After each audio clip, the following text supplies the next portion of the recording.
Wait, stop right there. Before you even think about clicking away, I need to ground you in a reality that most history books have spent centuries trying to erase. This isn't some niche, gross out video. This is, quite frankly, one of the most mesmerizing and overlooked rabbit holes in the entirety of human history. The very fact that this topic makes people uncomfortable that it's whispered about rather than shouted is precisely why we are going to tear it open today. Consider this. For as long as Homo sapiens have walked this earth, roughly half the population has been menstruating. We are talking about hundreds of thousands of years of human experience. Yet, when you pick up a textbook on the Roman Empire, you'll find 50 pages detailing how they engineered their aqueducts, and perhaps not a single sentence explaining how a Roman woman managed her period while navigating the Forum. That is a staggering historical void. And today, we are filling it. We are traveling back through time, from the sun-drenched banks of the Nile to the philosophy-heavy halls of Athens, through the mud of medieval Europe, the sophisticated courts of imperial China, and the sacred temples of the Aztecs. We're going to uncover the grit, the ingenuity, and the sheer survivalism of women. We're also going to look at the absolutely unhinged, pseudoscientific nonsense that men have sprouted about menstruation throughout history.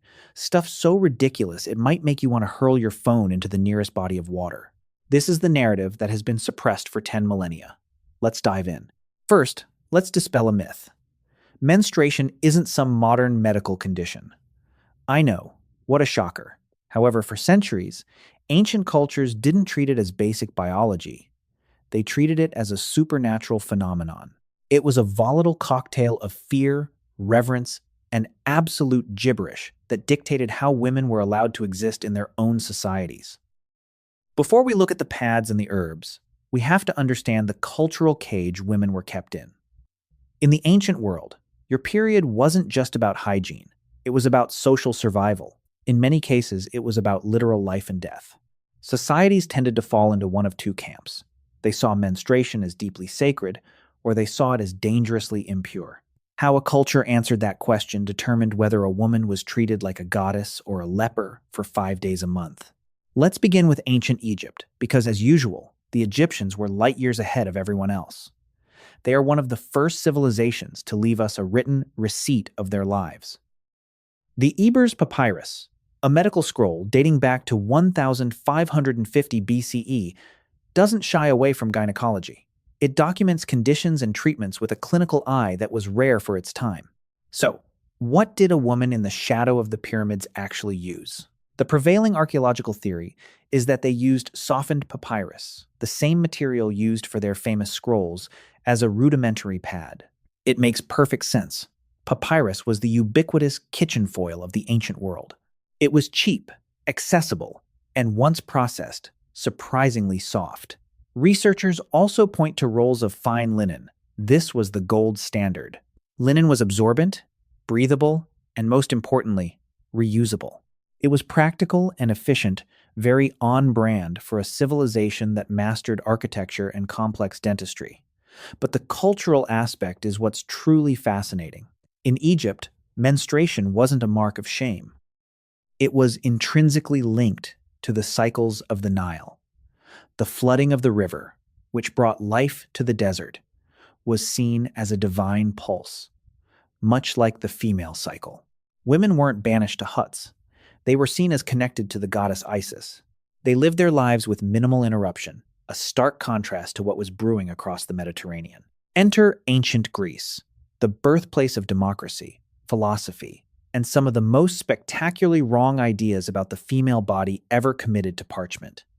We have to talk about Aristotle. One of the most celebrated minds in Western history was, to put it bluntly, a disaster when it came to women. Aristotle's scientific conclusion was that menstrual blood was, in fact, failed semen. His theory, which people actually believed for over 1,000 years, was that a woman's body tried to produce semen just like a man's, but because women were inherently colder and weaker, the cooking process failed. The result? A mutilated fluid we call a period. This wasn't a fringe theory. It was the mainstream medical consensus. Menstruation was literally seen as biological proof of female inferiority. But while men were busy writing these enlightened scrolls, what were women actually doing? They were using wool. In a civilization built on sheep farming, soft, carded wool was the material of choice.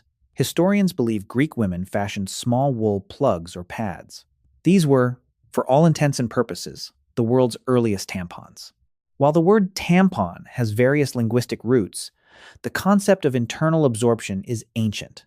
Greek medical texts, by the likes of Hippocrates, mention lint wrapped around small bits of wood or simply rolls of wool. They also used loincloths, heavy fabric belts designed to hold these materials in place. The Greek era is a study in contradiction.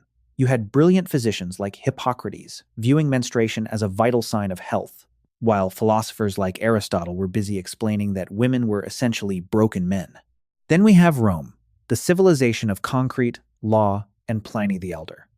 Pliny is the ancient equivalent of that one bloke at a party who speaks with absolute authority on subjects he knows nothing about. His 3-7-volume Times Natural History Times is a masterpiece of confident ignorance. According to Pliny, a menstruating woman was a walking environmental hazard. He claimed that if a woman on her period walked through a field, the crops would wither. If she touched a sword, it would blunt. She could turn wine to vinegar, kill bees in their hives, drive dogs mad, and make iron rust. He even claimed they could repel hailstorms and whirlwinds, which, if true, would actually be a pretty impressive superpower. In reality, Roman women ignored Pliny's hysterics and got on with their lives. They frequented the markets, attended temples, and managed households. They likely used soft cloth, wool, or the Mediterranean's greatest gift, the sea sponge. Sea sponges were a staple of Roman hygiene. They were soft, incredibly absorbent, and easily cleaned. There's a famous, hotly debated line from the poet Ausonius about a slave woman and a sponge that many historians believe is a direct reference to menstrual management. However, Rome also highlights the class divide. A wealthy matron had access to the finest Egyptian linen and slaves to do the laundry. A poor woman, the vast majority, had to make do with rough rags and scrap cloth. This disparity is a thread that runs through every civilization we'll visit. We cannot move forward without addressing the T word, taboo. In a staggering number of cultures, menstruation triggered ritual impurity. In ancient Jewish law, specifically the Book of Leviticus, a woman was considered times niddah. She couldn't be touched, her chair couldn't be sat upon, and she had to undergo a ritual bath at times mikveh times before returning to society. In ancient Hindu traditions, the times laws of Manu, times warned men that sleeping with a menstruating woman would cause them to lose their wisdom and strength. Women were often barred from kitchens or temples. The Zoroastrians took it even further. They isolated women in separate areas, denied them contact with fire or water, the sacred elements, and gave them limited food. Across the Americas, Africa, and Asia, many indigenous cultures utilized moon lodges. The interpretation of these lodges varies wildly. In some, it was a prison of impurity.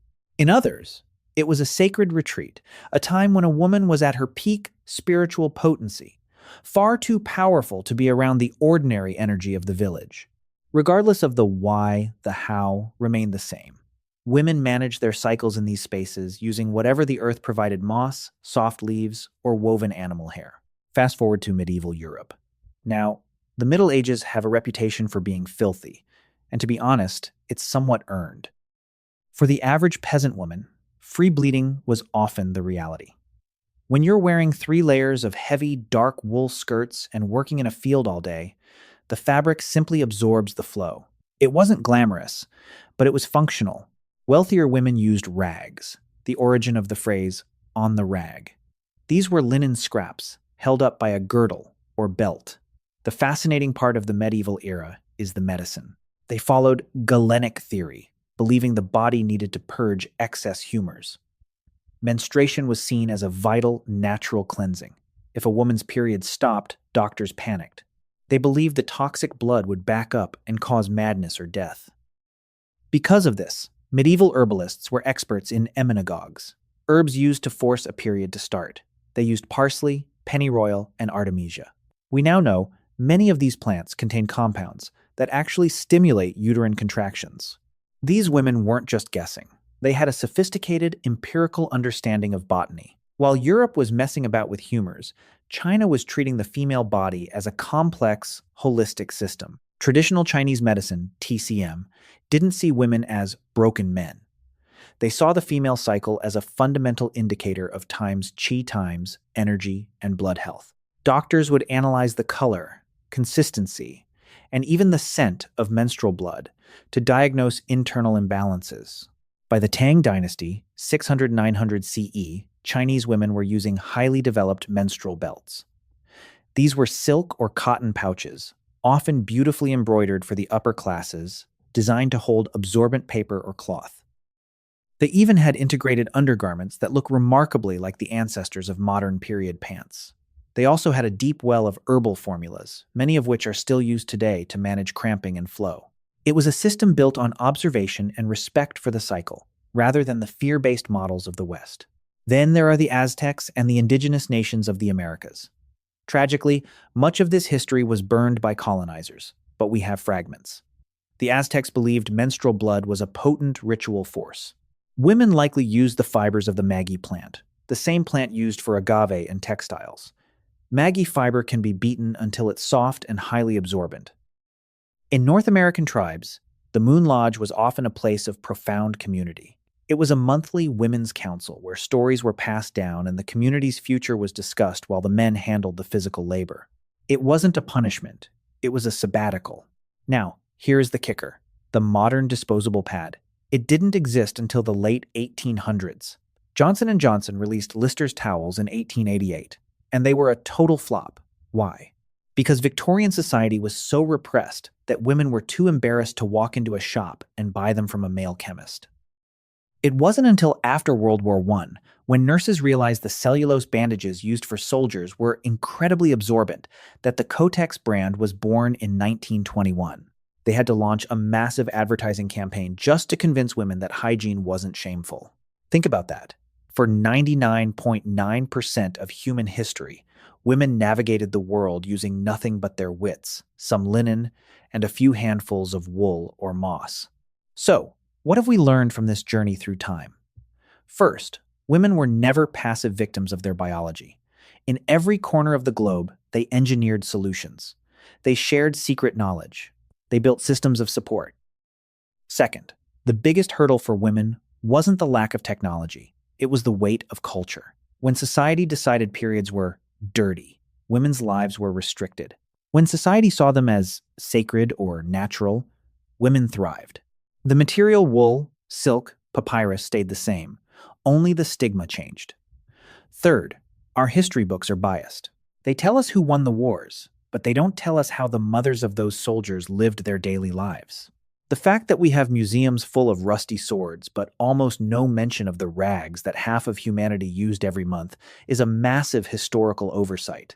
Next time someone tells you that talking about periods is inappropriate, remind them Cleopatra dealt with this. The women who built the cathedrals of Europe dealt with this. The priestesses of the sun temples dealt with this.